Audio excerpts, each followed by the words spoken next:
નમસ્કાર. આજના આ નવા વિશ્લેષણમાં સ્વાગત છે. આજે આપણે એક એવી વાર્તા લેવાના છીએ જે સાચું કહું તો માત્ર વાર્તા નથી પણ એક કડવી વાસ્તવિકતા છે. સામાજિક અપેક્ષાઓ અને એક વ્યક્તિની હિંમત વચ્ચેની એક જબરદસ્ત અથડામણ. આ વિષય થોડો સંવેદનશીલ છે પણ એટલો જ ગંભીર છે જે ચોક્કસપણે દરેકને વિચારવા મજબૂર કરી દેશે. જ્યારે સામાજિક દબાણ અને વ્યક્તિગત મૂલ્યો સામસામે આવી જાય ત્યારે જીવનમાં ખરેખર કઈ બાબતને પ્રાથમિકતા આપવી જોઈએ? સમાજના ડરથી ઝૂકી જવું કે પછી પોતાના સન્માન માટે અડગ રહેવું? ચાલો તો આમાં ઊંડાણપૂર્વક ઉતરીએ અને સમજીએ કે આવી વિપરીત પરિસ્થિતિમાં કોઈ પોતાના સ્વમાન માટે કેવી રીતે એક અસાધારણ પગલું ભરી શકે છે.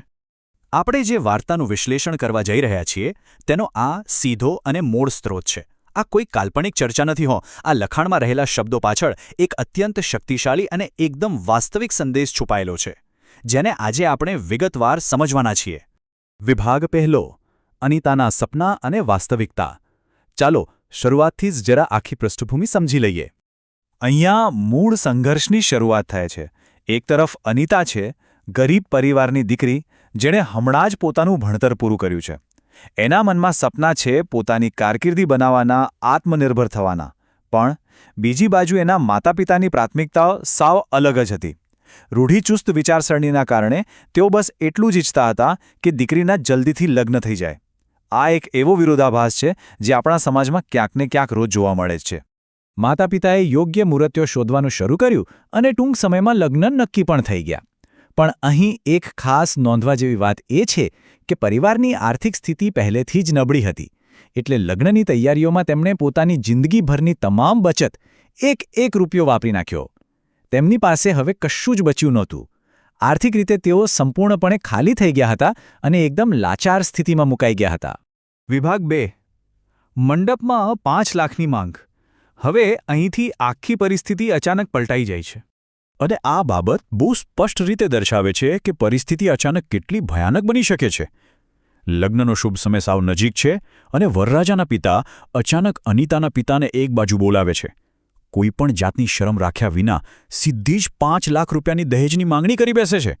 વિચારો, આ કોઈ સામાન્ય માંગ નથી પણ એક ગરીબ પિતા પર પડેલો એક ભયંકર માનસિક આઘાત છે. છેલ્લી ઘડી આવી માંગ મૂકીને તેમણે ખરેખર નિર્દયતાની હદ વટાવી દીધી. જરા એ પિતાની માનસિક સ્થિતિની કલ્પના કરી જુઓ. ખિસ્સામાં હવે એક કોડી પણ બચી નથી અને અચાનક આટલી મોટી માંગ. તેઓ સંપૂર્ણપણે ગભરાઈ ગયા. સાવ લાચાર બનીને તેઓ વરરાજાના પરિવાર સામે આજીજી કરવા લાગ્યા, કરગરવા લાગ્યા. પોતાનું બધું જ માન સન્માન બાજુ પર મૂકીને બસ લગ્ન ન તૂટે એ માટે તેઓ વિનવણી કરી રહ્યા હતા. આખી આ પરિસ્થિતિ ખરેખર કંપારી છોડાવી દે એવી છે. વિભાગ 3, દહેજ પ્રથા સામે હિંમત. હવે અહીં આવે છે આખી ઘટનાનો સૌથી પ્રેરણાદાયક અને નિર્ણાયક વળાંક. પોતાના પિતાને આમ લાચાર થઈને કરગરતા જોઈને અનિતાથી ચૂપ ન રહેવાયું. તેણે વચ્ચે પડીને એકદમ કઠોર પણ અતિ સાહસિક નિર્ણય લીધો. અનિતાના શબ્દો જરા સાંભળજો. તેણે બિલકુલ સ્પષ્ટ કહી દીધું કે તેણીને એવા કાયર પુરુષ સાથે લગ્ન કરવાની કોઈ ઈચ્છા નથી જે દહેજની માંગણી કરે છે. આ શબ્દોની તાકાત અનુભવી શકાય છે. સમાજ શું કહેશે એનો જરાય ડર રાખ્યા વિના પોતાના પિતાના સન્માન માટે તેણે વરરાજાની કાયરતાને સીધી જ ખુલ્લી પાડી દીધી. એટલે અહીં સમજવા જેવો સૌથી મહત્વનો મુદ્દો એ છે કે અનિતા માટે સામાજિક દબાણ કરતાં પોતાનું અને પોતાના પરિવારનું સન્માન અનેક ગણું વધારે મૂલ્યવાન હતું. તેણે કોઈપણ જાતની બાંધછોડ કરવાની સીધી જ ના પાડી દીધી. આવા લોભી પુરુષ સાથે આખી જિંદગી વિતાવવા કરતાં આખી જિંદગી અપરિણિત રહેવું એને વધારે યોગ્ય લાગ્યું. આ માત્ર એક સામાન્ય નિર્ણય નહોતો, આ એક અન્યાયી પ્રથા સામેનો સીધો અને ખુલ્લો બળવો હતો. અહીં ઘટનાઓ કેવી ઝડપથી બદલાય છે એ જુઓ. પહેલા પિતા આજીજી કરે છે, પછી અનિતા હિંમતભેર વચ્ચે પડે છે. આટલો કડક વિરોધ જોયા પછી પણ વરરાજાના પિતા પોતાની લાલચ છોડી શક્યા નહીં. તેમણે તો જાણે કોઈ વેપારી સોદો કરતા હોય એમ એવો પ્રસ્તાવ મૂક્યો કે દહેજ પછીથી ચૂકવી દેજો. પણ અનિતા પોતાના નિર્ણય પર અડગ હતી. તેણે કોઈ જ સમાધાન ન કર્યું અને બિલકુલ ગર્વથી માથું ઊંચું રાખીને એ સીધી જ લગ્ન મંડપમાંથી બહાર નીકળી ગઈ. વિભાગ 4, વિચારવા લાયક સામાજિક પ્રશ્નો. હવે આ આખી સમજૂતીના અંત તરફ આગળ વધીએ.